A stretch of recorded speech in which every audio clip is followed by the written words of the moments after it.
মসজিদ আছে অল্প কয়েকটা। আমেরিকা এমন অঙ্গরাজ্য আছে যেখানে শত শত মাইলের ভিতরে কোনো মসজিদই নাই, আজানটাও তুমি শুনতে পেতে না, এমন জায়গায় পাঠাতে পারতাম। কিন্তু বাংলাদেশের মতো একটা ইসলামী দেশ, তোমাদেরকে মুসলিম দেশে পাঠাইছি, মুসলিম মায়ের পেটে পাঠাইছি, জন্মের পরে কানে আজান দেওয়ার সুযোগ দিয়েছি। সে তোমরা 92% থাকতে আমার ইসলাম কেন সংসদে ছিল না, আমার কোরআনের আইন কেন রাষ্ট্রে ছিল না? তুমি জবাব দাও।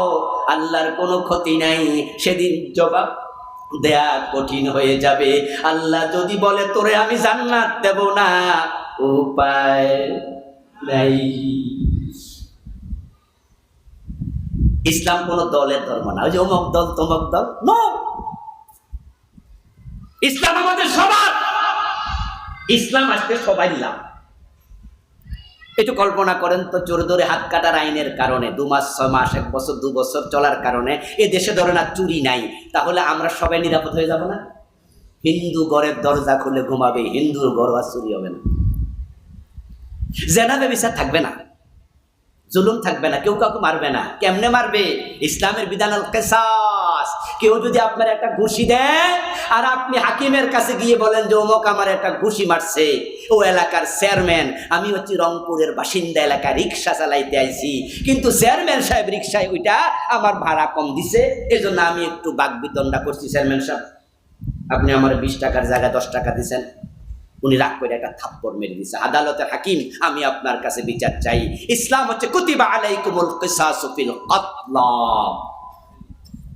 হত্যা করলে হত্যা করো। আল আইনু বিল আইন ওয়াল আনফু বিল আনফ ওয়াল উযুনু বিল উযুন। কেউ তোমার নাকে ঘুষি মারছে, আদালত বলবে ডেকে আনো, হাকিমের সামনে দাঁড় করায়া বলবে, এই চেয়ারম্যান, রিকশাওয়ালাকে থাপ্পড় দিলা, এই রিকশাওয়ালা, তুমি চেয়ারম্যানের গালে ঠিক ওই পরিমাণ ওজনের একটা থাপ্পড় ধরে আনো। রিকশাওয়ালারে কিলাইয়া মাটিতে শোয়াইয়া দিল চেয়ারম্যান, রিকশাওয়ালার ইজ্জত যায় না, এত গরিব মানুষ, কিন্তু চেয়ারম্যান একটা থাপ্পড় মারলে পরের বার চেয়ারম্যানও লাগবে। ওই চেয়ারম্যানের বিরুদ্ধে যারা আছে তারা এটারে পোস্টার বানায় বানায় এলাকায় দিব যে রিকশাওয়ালার মাইর খাইছে, দেখো। আর একজন যদি এটা শোনে, গরিবের গায়ে হাত দেওয়ার সাহস কোনো জালেমান করবে না। আল্লাহ তাআলা রোজা রাখতে বললেন, সেখানে একটু সীমা দিলেন, সুম্মা তিম্মুস সিয়ামা ইলাল লাইল, রোজা যখন রাখবে তোমরা রাত পর্যন্ত রোজা রাখো। সীমা দিলেন রাত, সূর্য ডুবে যখন রাত আসবে তখন। সারাদিন রোজা রাখলেন, কিন্তু বেশি ক্ষুধা লাগার কারণে সূর্য ডোবার 5 মিনিট আগে ইফতার করে নিলেন। মনে মনে ভাবলেন আর 5 মিনিট না বাকি, 15 ঘন্টা তো রাখছি। আপনি 5 মিনিট আগে যদি জেনে বুঝে ইফতার করে ফেলেন, তাহলে সারাদিনে রোজার সওয়াব পাবেন কতটুকু? অর্ধেক, 80%, কত?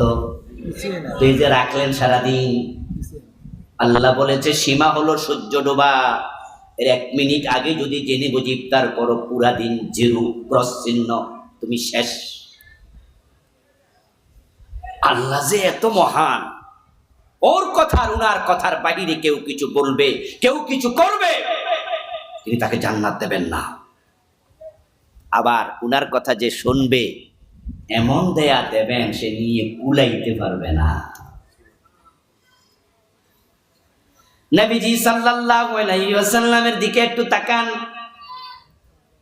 আমরা নবীজিকে কি দেখলাম? বিপদ আর বিপদে ভরা জীবন।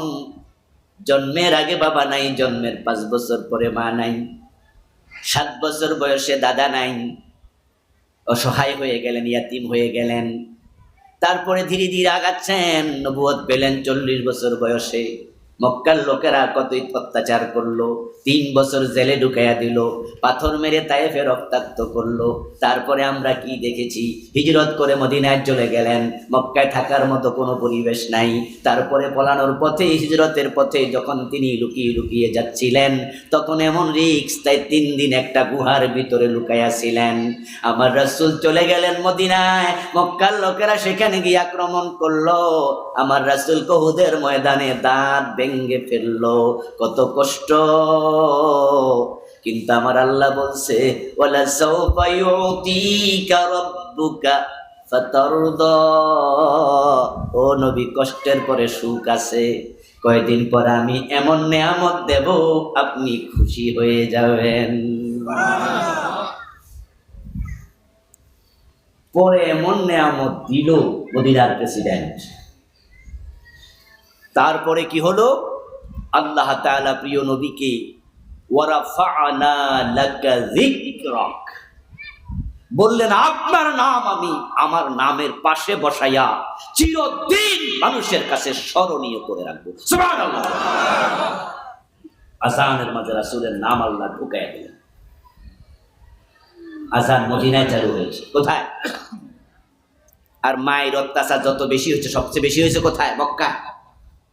মক্কায় কষ্টের জীবন, মদিনা যাওয়ার পরে কিছুদিন কষ্ট ছিল, পরে আল্লাহ এমন নিয়ামত দিলেন, আযানের মাঝে আল্লাহর নামের পরে রাসূলের নাম ঢুকাইয়া দিলেন। আশহাদু আল্লা ইলাহা ইল্লাল্লাহর পরে আছে কি আশহাদু আন্না মুহাম্মাদার রাসূলুল্লাহ। আজকের দিন পর্যন্ত, কিয়ামত পর্যন্ত নবীজির নাম এমন ভাবে স্মরণ হবে, পৃথিবীতে এমন নাম আর দ্বিতীয়টি নাই আল্লাহর পরে।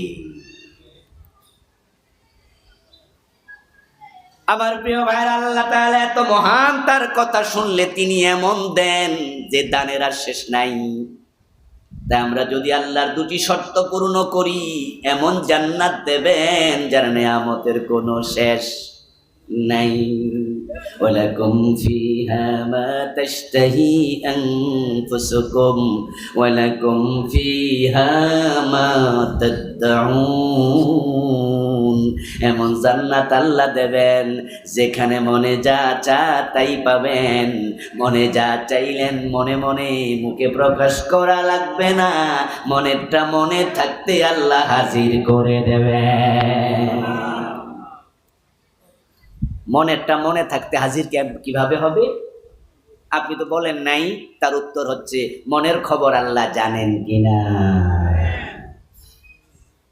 এই ওয়াজ শুনে নবীজি থেকে একজন সাহাবী, এরকম মজলিসে রাসূল ওয়াজ করছেন, কথা বলছেন, একজন সাহাবী দাঁড়ালেন, দাঁড়িয়ে বলছি, ইয়া রাসূলুল্লাহ, আপনি যে বললেন সেখানে আমরা যা চাইবো তাই পাবো, মনেরটা মনে থাকতে পেয়ে যাব, তাহলে আমি যদি আল্লাহর কাছে একটা ঘোড়া চাই, হাল ফিল জান্নাতি মিন খাইল, জান্নাতে কি আল্লাহ আমাকে ঘোড়া দেবে? বর্তমানে বাংলাদেশে বাহন যেগুলো আছে সেগুলোর মাঝে আমাদের কাছে প্রাইভেট কার যেগুলো আছে, কোচ, আপনার জিপ গাড়ি আছে, ল্যান্ড ক্রুজার, মার্সিডিজ আছে না, এগুলো দামি দামি গাড়ি, প্রাইভেট কার। তৎকালীন যুগে কিন্তু প্রাইভেট কার ছিল না, তখন ছিল ওট, গাধা এবং ঘোড়া। এই ওট, গাধা, ঘোড়া, এই 3টা ছিল চলার বাহন। তার মাঝে সবচেয়ে দামি ছিল ঘোড়া, কারণ ঘোড়া দিয়ে চলা যায়, ঘোড়া দিয়ে আবার যুদ্ধ করা যায়।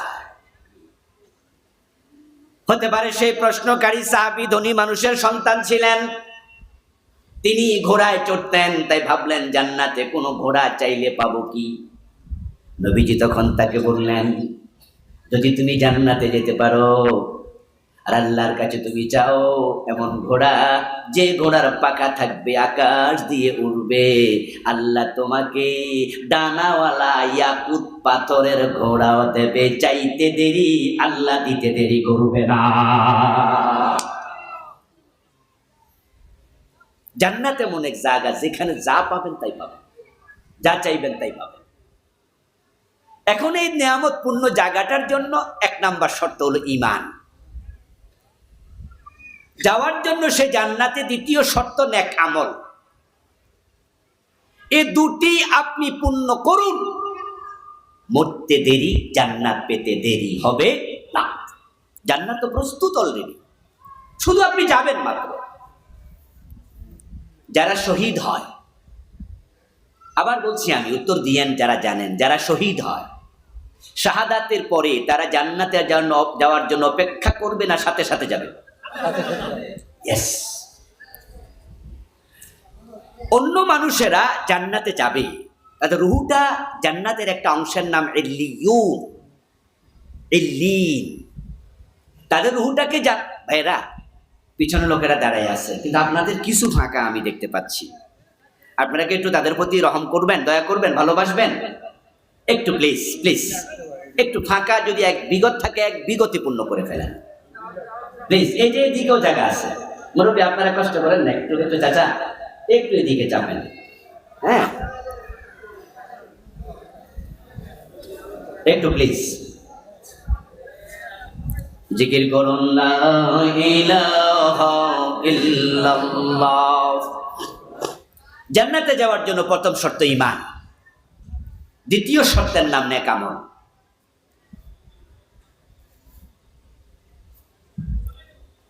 এটুকু আর শুনে মনে মনে কেউ ভাবছেন তাহলে তো মাশাআল্লাহ আমি জান্নাতি, কারণ আমার ঈমানও আছে, আমি নামাজ কালামও পড়ি। হ্যাঁ, এই দু শর্ত কিন্তু আমি দেই নাই, দিয়েছেন কে? তো জান্নাত দেওয়ার ঘোষণা করছেন কে? তাহলে নিশ্চয় আপনি জান্নাতি।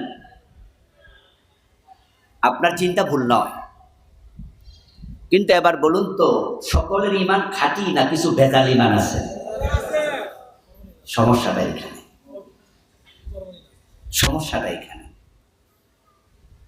ঈমান যে আপনি দাবি করলেন, কোরআন মাজিদ আল্লাহ তাআলা বলছেন হাসিবান নাস আন ইউতরাকু আন ইয়াকুলু আমান্না ওয়া হুম লা ইফতানুন। মানুষ কি মনে করছে আমি ঈমান এনেছি এটা বললে আমি ছেড়ে দেব? তার ঈমানটা আসল না ভেজাল পরীক্ষা করব না বুঝি? তাহলে বোঝা গেল ঈমানের মাঝে কিছু ভেজাল হতে পারে। নবীজি যখন মদিনায় হিজরত করে গেলেন, নবীজি সাল্লাল্লাহু আলাইহি ওয়াসাল্লামের হাতে হাত রেখে যারা কালেমা পড়েছিল মদিনায়, তাদের মাঝে একজনের নাম ছিল আব্দুল্লাহ ইবনে উবাই। ওর নাম কি আপনারা শুনেছেন? যারা শুনছেন হ্যাঁ বলুন। সে মুমিন না মুনাফিক? ছোট মুনাফিক না বড় মুনাফিক? জান্নাতি না জাহান্নামী? জাহান্নামের মাঝখানে না নিচে? কই থাকবে? অথচ কালেমা পড়ছে কার হাতে? নবীজির হাতে। আব্দুল্লাহ ইবনে উবাই ইবনে সালুল নবীজির হাতে হাত রেখে কালেমা পড়েছিল, কিন্তু তার ঈমানটা আসল ঈমান না ভেজাল? ভেজাল ঈমান ছিল। এজন্য ঈমান আছে দাবি করলে হবে না, ঈমানটাকে খাঁটি করতেই হবে। ঈমানের দাবিদার তো বাংলাদেশে 92%। এই যে কয়েকদিন আগে গণশুমারি হলো, জনশুমারি হলো, আগে ছিল এটার নাম আদমশুমারি, কিন্তু গত 2-3 বছর আগে হয়েছে এটার নাম দিছে কি? আপনাদের এলাকা হয়েছে না? কিশোরগঞ্জে হয়েছে জনশুমারি। মানে আদম আলাইহিস সালামের নামও সহ্য হয় না, তো আজীবন এটার নাম আছিল কি? আদমশুমারি। আদম সন্তান হিসাবে আদমশুমারি। এবার এটার নাম চেঞ্জ করছে কি? মানে হেরা ইসলাম যে আনে পাইছে হি আনে কাইটা দিছে, চান্স পাইলে কেটা। কত হারামি এটার নাম জনশুমারি দিতে হবে কেন? আদম আলাইহিস সালামের নামটা মনে হইল তো একজন নবীর নাম, ঠিক কি না? বেশি করে আলাইছিল, সীমা লঙ্ঘন করছিল। করবে না কেন? আপনারা এখানকার ভালো মানুষ, কিশোরগঞ্জের মানুষ তো প্রেসিডেন্টের এলাকার মানুষ।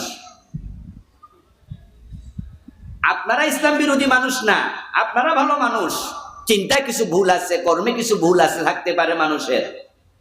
কিন্তু গত ফ্যাসিস্ট যে সরকার ছিল, এই প্রেসিডেন্ট যে সরকারে ছিল, অনেক অফিসারকে তারা হিন্দু অফিসার বসাইছিল বিভিন্ন জায়গায়, শুধু হিন্দু হিন্দু হিন্দু। আরে মাদ্রাসা বোর্ডের অফিসারও হিন্দু ছিল, আপনি যাইবেন কি? এবার বলুন তো হিন্দুরা কি আদম আলাইহিস সালাম নাম নিলে খুশি হইব? ইব্রাহিমের নাম নিলে খুশি হইব? ও বেটারা চান্স পাইলে কাটে দিছে, চান্স পাইলে ইসলামরে কাটছে। এমন কাটা কাটতেছিল, মাদ্রাসার বইতে মন্দিরের ছবি ঢুকাই দিছে। 2024 মাদ্রাসার বই। আমি মাদ্রাসার শিক্ষক, আমি দেখে শুনে বলতেছি, আমাদের 8 বই 7 বইতে একবারে কাবারের মাঝে হাফ প্যান্ট পরা মাইয়ার ছবি দিছে। মাদ্রাসার বইতে, মাদ্রাসার বইয়ের কভারের মাঝে ডোল, তবলা, হারমোনিয়ামের ছবি দিছে। দোস্ত, কোন দিকে যাচ্ছিল? আসলে কি জানেন, এই দেশটাকে শাহজালালের দেশ বলে, বলে না? শাহজালালের বাংলাদেশ কয় না? শাহ মখদুমের বাংলাদেশ, রহম করো আল্লাহ। এরকম গান আছে না? আমার তো কণ্ঠ ভালো না, এই জন্য গাইলাম না। আসলে শাহজালালের বাংলাদেশ, শাহ মখদুমের বাংলাদেশ, খান জাহান আলীর বাংলাদেশ। এই দেশটা যে আমরা আলহামদুলিল্লাহ পেয়েছি, মুসলিম দেশ হিসাবে শাহজালালের অবদান আছে না নাই? আর এটা তো কৃষ্ণপুরের দেশ, এটা দুর্গাপুরের দেশ, এটা ব্রাহ্মণবাড়িয়ার দেশ, এটা ব্রাহ্মণপাড়ার দেশ। এখানে কৃষ্ণপুর আর দুর্গাপুরের অভাব নাই। আমার নিজের গ্রামের নামও দুর্গাপুর, অথচ আমার গ্রামে এখন একজন হিন্দুও নাই। এর মানে কি দাঁড়ালো? এখানে একসময় হিন্দু ছিল। আমার গ্রামের নাম যারা রেখেছে শুরুতে, ওই লোক দুর্গা পূজারই ছিল, দুর্গা পূজা করত, যার কারণে সে তার গ্রামের নাম কি রাখছে? দুর্গাপুর। এই যে আজকের এই দিনে এখন একজনও দুর্গার পূজারী আমার গ্রামে নাই, হিন্দু নাই, এগুলোর পিছনে শাহজালালের ভূমিকা নাই, শাহ মখদুমের নাই, খান জাহান আলীর নাই, ফুরপুরার পীর সাহেবের নাই, সরসিনার পীর সাহেবের নাই। এটা তো ওলি আল্লাহর বাংলাদেশ। সে ওলি আল্লাহর বাংলাদেশের মাদ্রাসার বইয়ের কভারের মাঝে মূর্তি কেন আসবে? হাফ প্যান্ট পরা মেয়ে কেন আসবে? দোতরা হারমোনিয়াম কেন আসবে? আদম আলাইহিস সালামের নাম বাদ দিয়ে কেন জনশুমারি দিতে হবে? তারা যখন শাহজালালের বাংলাকে মুসলিমদের বিরুদ্ধে নিতে চাইছিল, আসমানওয়ালা সহ্য করে নাই, গজব দিয়ে শেষ করে দিছে।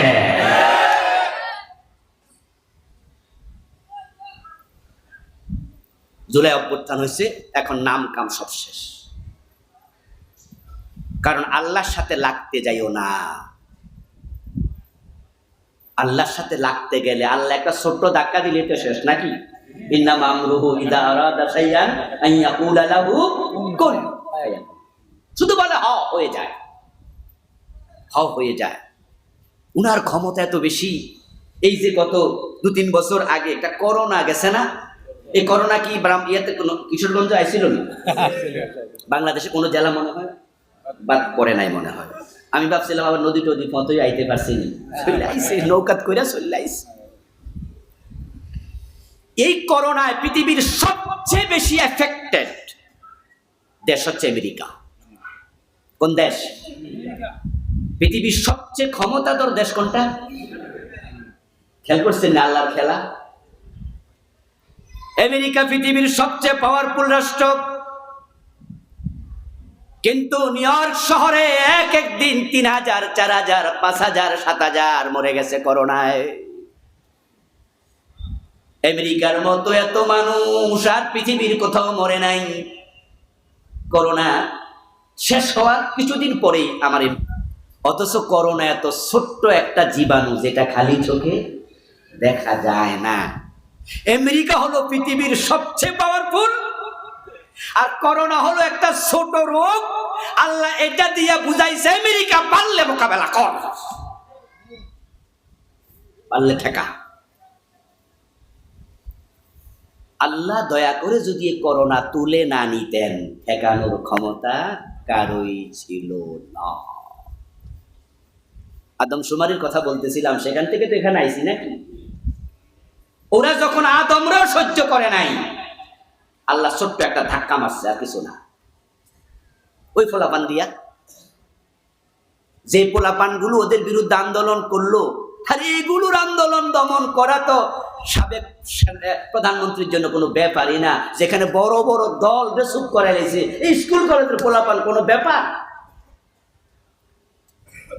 কিন্তু না, তাদেরকে দিয়ে শেষ হয়ে গেল সবকিছু।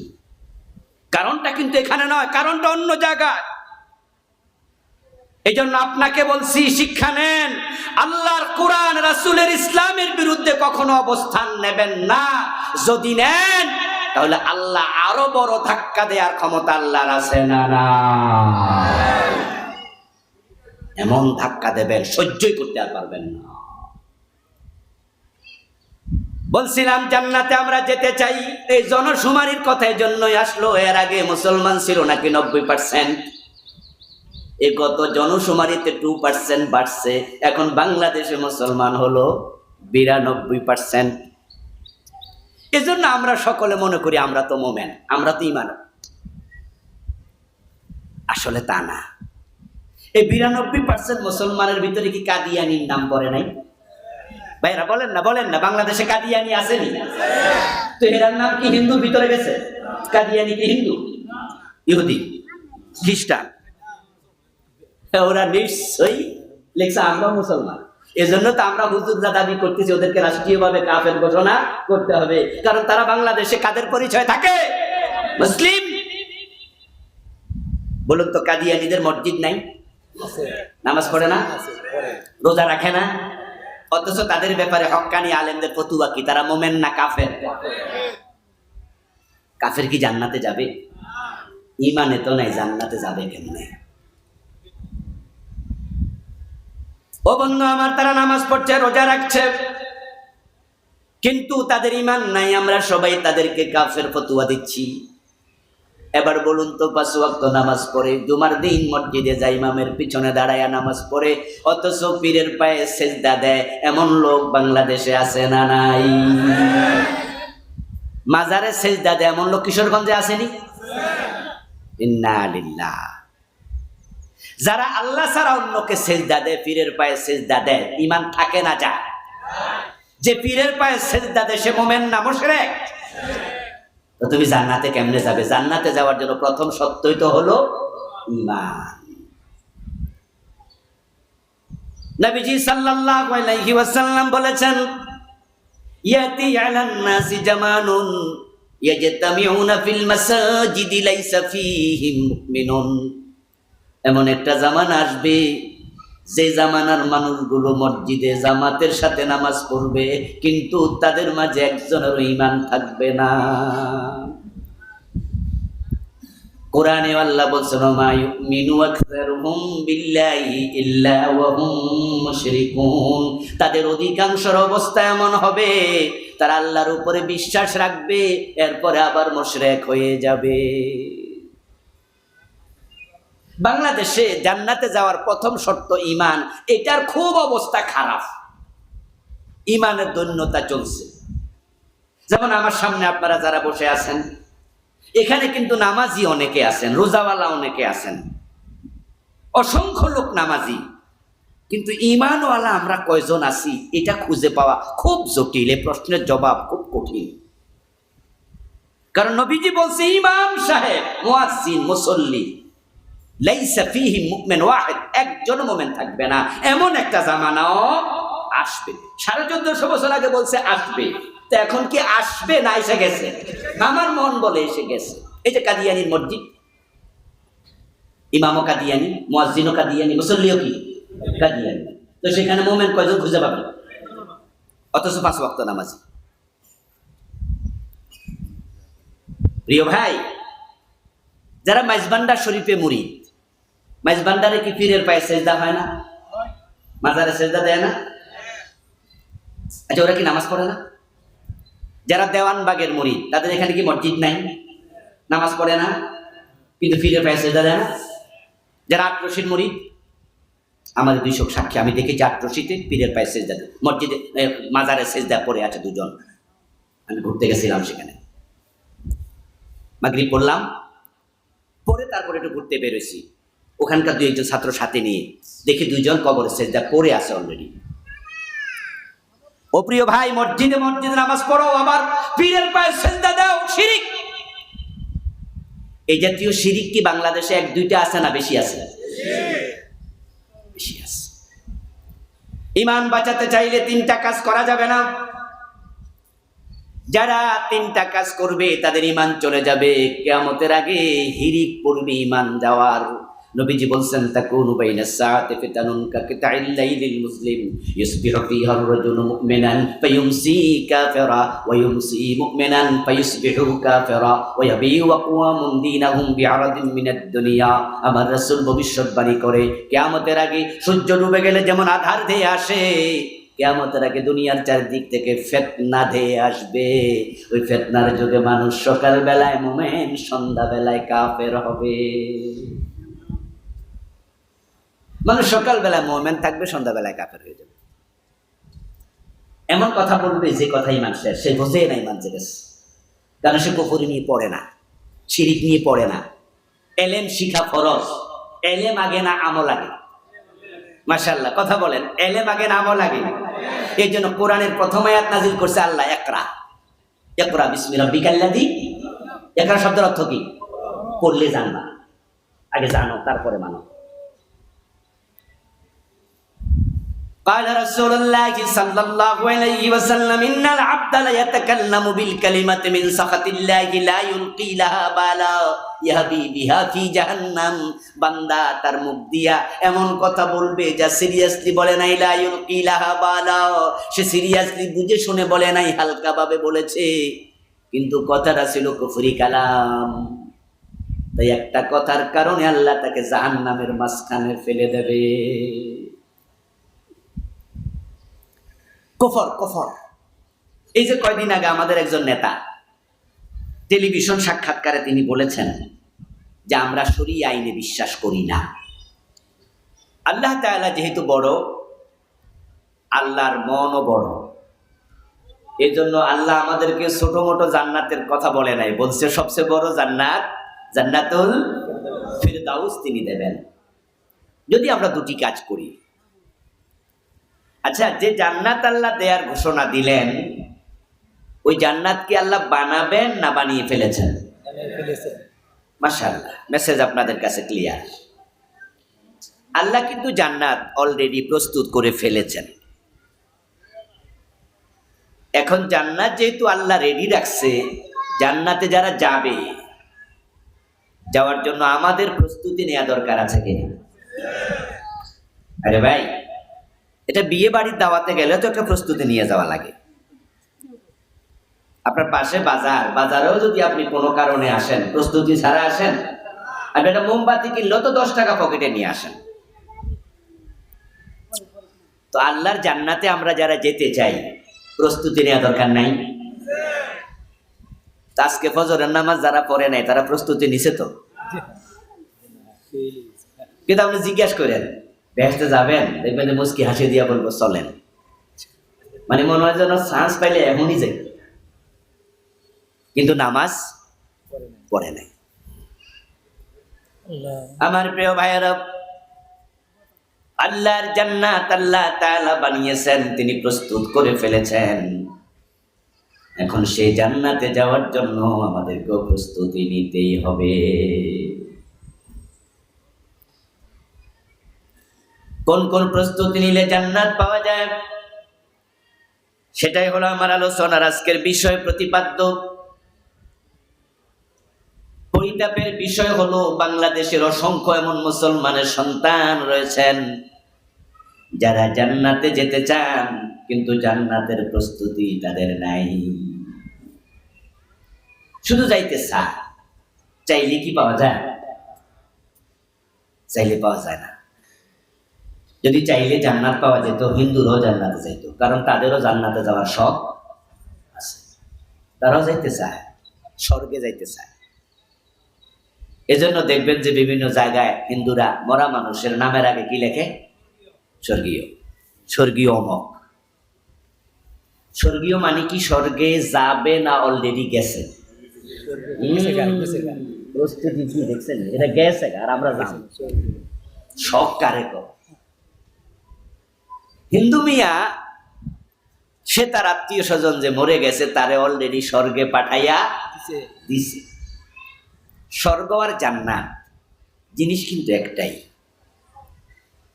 যেমন চোখ আর নয়ন জিনিস কি দুইটা না একটা? নামটা শুধু ভিন্ন, জিনিস কিন্তু আরবিতে বলে জান্নাত, ফার্সিতে বলে বেহেশত। জিনিস দুইটা না একটা? একটাই। আমরা বলি আল্লাহ তারে বেহেশত নসিব করো, আপনারা কোন আমিন। আমরা বলি আল্লাহ তারে জান্নাত দাও, আপনারা কি করেন? কোনোদিন কইছেন হুজুর দুই জিনিস চান কেন? আসলে জিনিস বাংলায় বলে বাগান, ইংরেজিতে বলে হেভেন, সংস্কৃতিতে বলে স্বর্গ। কেউ বলে লাউ, কেউ বলে কদু, কেউ বলে বউ, কেউ বলে বধূ, কেউ বলে আনন্দ, কেউ বলে ফুর্তি। তারা বলেছিল ভাস্কর্য, আমরা বলেছি সেটাই হলো মূর্তি। সে আন্দোলন মনে আছে তো? আমরা বাংলাদেশে মূর্তি বিরোধী আন্দোলন করেছি, কারণ বাংলাদেশের বিভিন্ন জায়গায় গত ফ্যাসিস্ট সরকার শুধু মূর্তি বসাইছে, শুধু মূর্তি।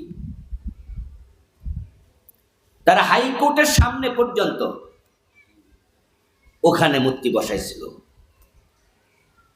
একটা কালো দেবতার মূর্তি বসাইছিল। এর পাশেই তো হলো জাতীয় ঈদগাহ। তা আমরা ঈদগাহে যাওয়ার সময় মূর্তি দেখবো, আসতে আবার মূর্তি দেখবো। পরে আমাদের আন্দোলনের কারণে হাইকোর্টের সম্মুখ থেকে তারা মূর্তিটা সরাতে বাধ্য হয়েছিল। আর শেখ মুজিবের মূর্তি তো অবাক ছিল না, এক একটা 20 মণ 30 মণ ওজনের পাথর পিতল দিয়া বানাইয়া মূর্তি প্রতিস্থাপন তারা করেছে। সর্বশেষ পুস্তকলায় সবচেয়ে বড় মূর্তিটা বাংলাদেশের, ওখানে বসাবে পিতল দিয়ে বানিয়ে, পৃথিবীর বাহির থেকে কোনো এক দেশ থেকে অর্ডার করে তারা জাহাজে করে নিয়ে আসবে। তখন আমাদের আলেমরা আন্দোলন করলো। মাওলানা মামুনুল হক ভাই তখন চিৎকার দিয়ে বলেছিল এখানে মূর্তি বসালে এটাকে বুড়িগঙ্গায় ফেলা হবে। মনে আসেনি আপনাদের? এই তো আগুন লাগিয়া গেল।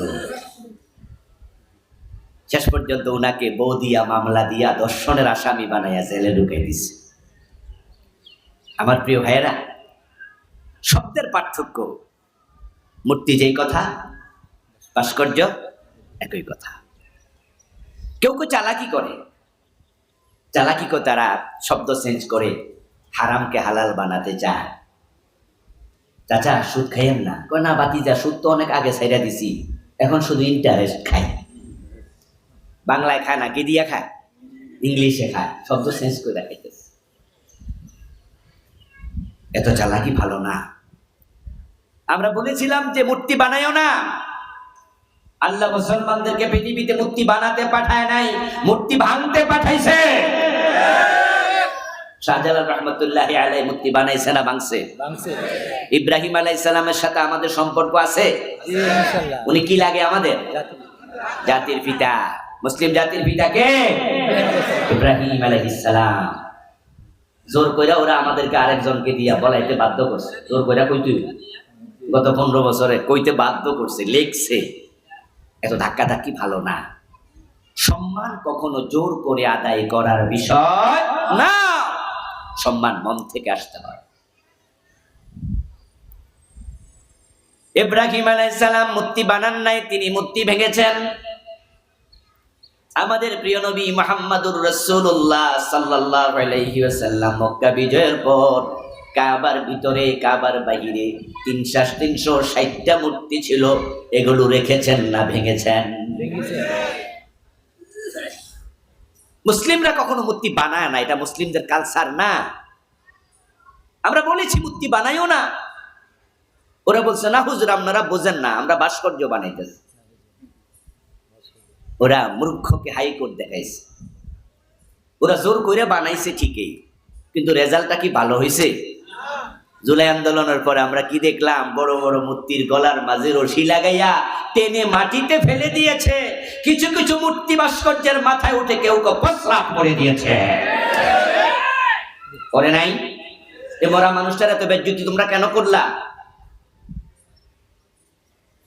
যার মূর্তি তোমরা বানাইছো ওনার প্রতি তো আমাদেরও শ্রদ্ধা আছে, স্বাধীনতার পিছনে ওনার ভূমিকা আছে না? কিন্তু মূর্তি বানাও কেন? মূর্তি তো আমার বাবারটা বানাইলো, আমি সাপোর্ট করবো না। আচ্ছা, আপনার বাবার মূর্তি বানায় রাস্তার মাঝখানে রেখে দিলে আপনি খুশি হইবেন? যত শিরক, যত হারাম, এটা তো মানুষ যে কি করতে পারে, নম নম ওসিলাদের শিরক শুরু হয়ে যাবে। মূর্তি বানানো ভালো না। যাই হোক, আমার আলোচনার সাবজেক্ট এটা না, আলোচনার সাবজেক্ট ছিল জান্নাত। আমরা জান্নাতে যেতে চাই না? হিন্দুরাও যেতে চায়, স্বর্গে যেতে চায়, লিখেছে নামের আগে স্বর্গীয়। এবার আপনাদের কাছে একটু জানতে চাইবো, কোন হিন্দু কি জান্নাতে গেছে? স্বর্গে যাবে? সুযোগ আছে? কারণ জান্নাতে যাওয়ার জন্য কিছু প্রস্তুতি নিতে হয়, ওই প্রস্তুতিটা হিন্দুদের নাই। আল্লাহ তাআলা জান্নাত দেবেন, এজন্য তিনি জান্নাত বানাইছেন। খালিদিনা ফিহা লা ইয়াবগুনা আনহা হিওয়ালা। এবং তিনি বলছেন ওই জান্নাতে যে যাবে সে চিরকাল থাকবে, কোনোদিন জান্নাত থেকে বের হতে চাইবেও না। চির সুখের জায়গার নাম জান্নাত। আপনারা যারা এই সিংপুরবাসী, এলাকার মানুষ, আপনাদের কেউ কেউ খুব কষ্টে আছে। আমি দেখেছি আসতে, যে রাস্তার পাশে, নদীর পাশে দেখলাম কিছু জায়গায় ব্যারিকেড দেয়া, বস্তা দিয়া। তো যারা আমাকে নৌকায় করে আনছিলেন তাদেরকে জিজ্ঞাসা করছিলাম, তারা বললেন যে হুজুর নদী ভাঙ্গন। এই যে একটা প্রাইমারি স্কুল দেখলাম, বললো যে এটা কিন্তু এখানে নদীটা চলে আসছে, এটা আরো অনেক ওদিকে ছিল। ঠিক একইভাবে বাড়িঘর ভেঙে নিয়ে গেছে এমন লোককে আপনাদের এখানে আছে না? যাদের বাড়িঘর ছিল ভেঙে নিয়ে গেছে। বসত ভিটাটা যাদের চলে যায়, ভাই আগুনে লাগলে পুড়ে যায়, কমপক্ষে ভিটিটা তো থাকে। কিন্তু নদীর ভাঙ্গন এত মারাত্মক, ভিটিটা পর্যন্ত। আচ্ছা, যাদের বাড়িঘর ভেঙে গেছে, আবার জায়গা কেনার মতো টাকা সবার কি সমান থাকে? অতটুকুই ভিটি ছিল, এটাই শেষ সম্বল ছিল, এটা নদীতে ভেঙে নিয়ে গেল। এই যে আপনি গরিব মানুষ, আপনার থাকার জায়গাটাও নাই, কত কষ্টে আপনি আছেন, অথচ আপনাকে যে আল্লাহ বানাইছে সে আল্লাহ গরিব না ধনী। এ ধনী আল্লাহর বান্দা এত কষ্টে থাকবে, এটা তো আল্লাহ পছন্দ করে না। আল্লাহ তো অনেক ধনী, হুয়াল গানি। এই জন্য তিনি যারা দুটা শর্ত মানবে তাদেরকে এমন এক জান্নাত দেবে যে জান্নাতে আর নদী ভাঙ্গন নাই। ওখানে ঢুকলে আগুন আর লাগবে না, ওখানে লস নাই, বরং ওখানে যাওয়ার পরে আপনি এত খুশি হবেন যে আপনি সেদিন পরিতৃপ্ত হয়ে যাবেন। সুবহানাল্লাহ! আপনি আনন্দে সেদিন গদগদ হয়ে যাবেন। তাই দুনিয়ার এই কয়দিন একটু কষ্ট করেন, দুটা শর্ত পূর্ণ করেন, মাত্র দুটি শর্ত। ইন্নাল্লাযীনা আমানু ওয়া আমিলুস সালিহাতি লাহুম জান্নাতুন তাজরি মিন তাহতিহাল আনহার। সূরা বুরুজের 11 নম্বর আয়াত, সূরা আল কাহফের 107, সূরা বুরুজের 111। এভাবে কোরআনের আরো কত আয়াত একই কথা আল্লাহ বারবার বলেছেন, দুটি কাজ করো, করলে আমি তোমাদের জন্য সেই চির সুখের জান্নাত বরাদ্দ দিয়ে দেব। মরার পরে হয়তো জান্নাত, আর জান্নাতে না গেলে আরেকটা জায়গা আছে, সেটার নাম কি? জাহান্নাম। এই দুটা জিনিস যে আছে, এটার ব্যাপারে সকলের কি বিশ্বাস আছে? তো হালকা হালকা না সিরিয়াস? এমন হইতেও পারে নাকি এরকম? আমাদের দেশে তো কেউ কেউ এটা কয়। একজন ডাক্তার ছিল, মরে গেছে, নাম বললাম না। একসময় তিনি নাস্তিক ছিলেন, নাম বললে আপনারা এখানে হয়তো 90% লোকে চিনে ফেলবেন। মরছেও মাত্র 1.5-2 বছর হলো।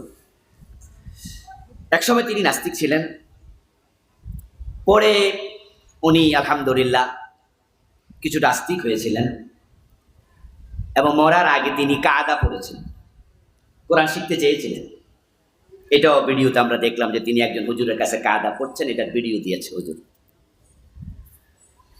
ওনার ব্যাপারে আমি জানি, ওনাকে একবার আমার কিছু পরিচিত ভাই রমাদান উপলক্ষে কিছু গিফট দিতে গিয়েছিল। তো যায় নামাজ নিয়েছে, খেজুর নিয়েছে, আতর নিয়েছে, এরপর আরো কিছু উপাদান, কিছু জামা কাপড় ওনার জন্য গিফট দিয়েছে। উনি কোটি কোটি টাকার মালিক, বিশাল এক হাসপাতাল ঢাকাতে সাভারে, ওনার বিশাল এক হাসপাতাল উনি দিয়েছেন। উনিও ডাক্তার ছিলেন। তো উনি সবকিছু রাখছে, জায়নামাজটা রাখে নাই। উনি ওদেরকে জায়নামাজটা ফিরে দিয়ে বলছে, আমি তো নামাজ পড়ি না, এটা আমার কাছে রাখতে কোনো লাভও নাই।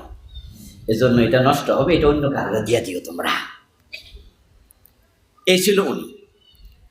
তো উনাকে একবার জিজ্ঞাসা করছে সাংবাদিক আখেরাতের ব্যাপারে, আল্লাহর ব্যাপারে। উনি বলছে হ্যাঁ, আল্লাহ থাকলে থাকতেও পারে।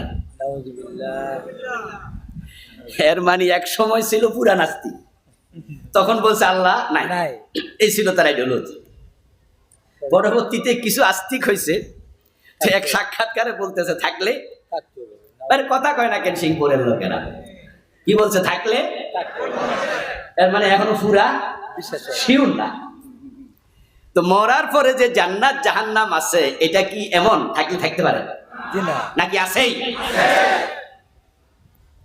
আছেই, এটা আমাদের বিশ্বাস। ওয়াবিল আখিরাতি হুম ইউকিনুন। ফারিকুন ফিল জান্নাতি ওয়া ফারিকুন ফিস সাঈদ।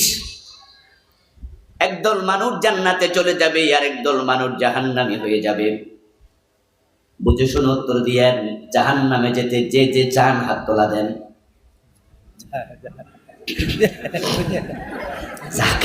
তাহলে জাহান্নামও খালি থাকবো না, বোঝা গেল। আমি ভাবছিলাম সিংপুর এলাকার কেউ জাহান্নামে যাবে না, এই জন্য আগে কইছিলাম বুঝে শুনে উত্তর দিয়ে, ভুলে যেন আবার না উত্তর দেয়। কিন্তু দেখি কিছু লোকের শখ আছে। কি জাহান্নামে যেতে চান? তাইলে হাত তুলছেন, কি হয়েছে বোঝেন নাই? আচ্ছা বুঝছি। শোনেন, আমরা যাও ওয়াজ করি সব বিশ্বাস করেন না, কারণ আমাদের কারো কাছে ওহী আসে না। আমরা আলেম, তাই আমাদের সকল কথা সত্য না, আমাদেরও ভুল হয়, আমরা ভুল বলি। এই জন্য শুনলেই হ্যাঁ, শুনলেই জি, এগুলা না, বুঝে শুনে হ্যাঁ না বলা উচিত, ঠিক না? এই যে কে কে জাহান্নামে যেতেছেন হাত তুলে দেন, তাদের বুঝেনি না। হুজুর কইলে হাত তুলবেন না, না বুঝবেন। এই না বুঝার কারণে কিছু ভণ্ড ফিরে দেশে মুরিদ খুঁজে পায়, কারণ তাদেরকে হক মনে করে, ঠিক নয় কি? ভণ্ড ফিরেরও মুরিদ আছে। ও হুজুর কইছে, আর হুজুর কইলে সব কথা ঠিক নাকি? ফির কইছে ওই পায়ে সেজদা দেন, মাইরা দিছে সেজদা। এটা আক্কল খাটায় না যে সেজদার মালিক তো আল্লাহ। মুসলমানের মাথা আল্লাহ ছাড়া কারো কাছে না তো হবে।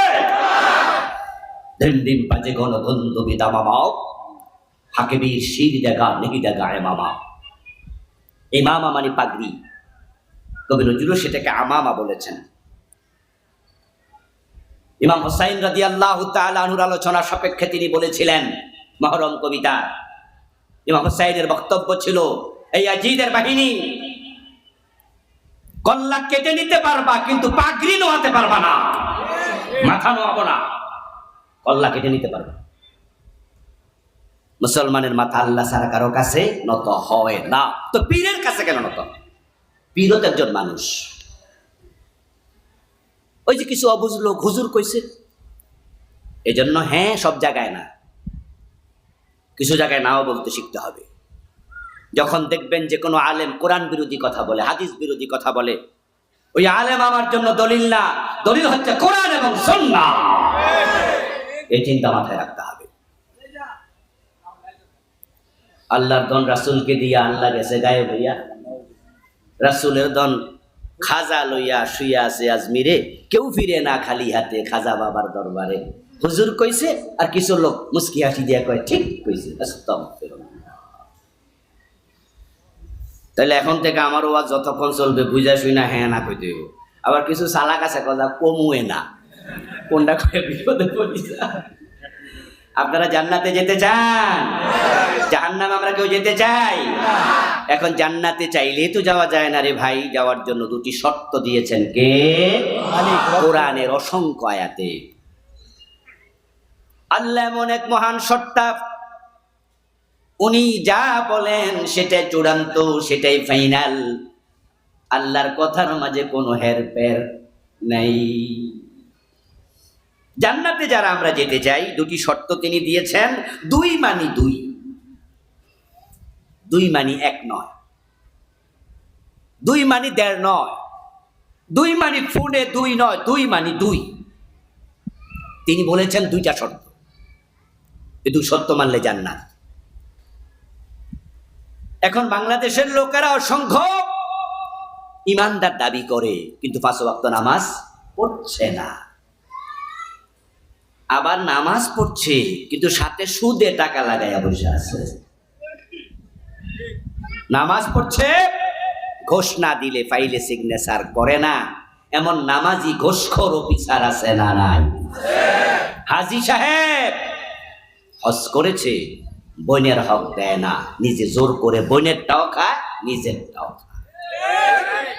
বিয়ে করছে 40 বছর, দাড়ি পেকে গেছে, এখনো বউয়ের মহারানা দেয় নাই। কিসের প্রস্তুতি তুমি নিয়েছো জান্নাতে যাওয়ার? ইন্নাল্লাযীনা আমানু ওয়া আমিলুস সালিহাতি কানাত লাহুম জান্নাতুল ফিরদাউসি নুজুলা। নিশ্চয় যারা ঈমান আনবে এবং নেক আমল করবে, এই দুই শর্ত যারা পূর্ণ করবে, লাহুম জান্নাতুন তাজরি মিন তাহতিহাল আনহার, তাদের জন্য আল্লাহ জান্নাতের ঘোষণা দিয়ে রেখেছেন। আল্লাহ এত মহান, তিনি তার কথার কখনো খেলাপ করেন না, তিনি কখনো ওয়াদা ভঙ্গ করে না।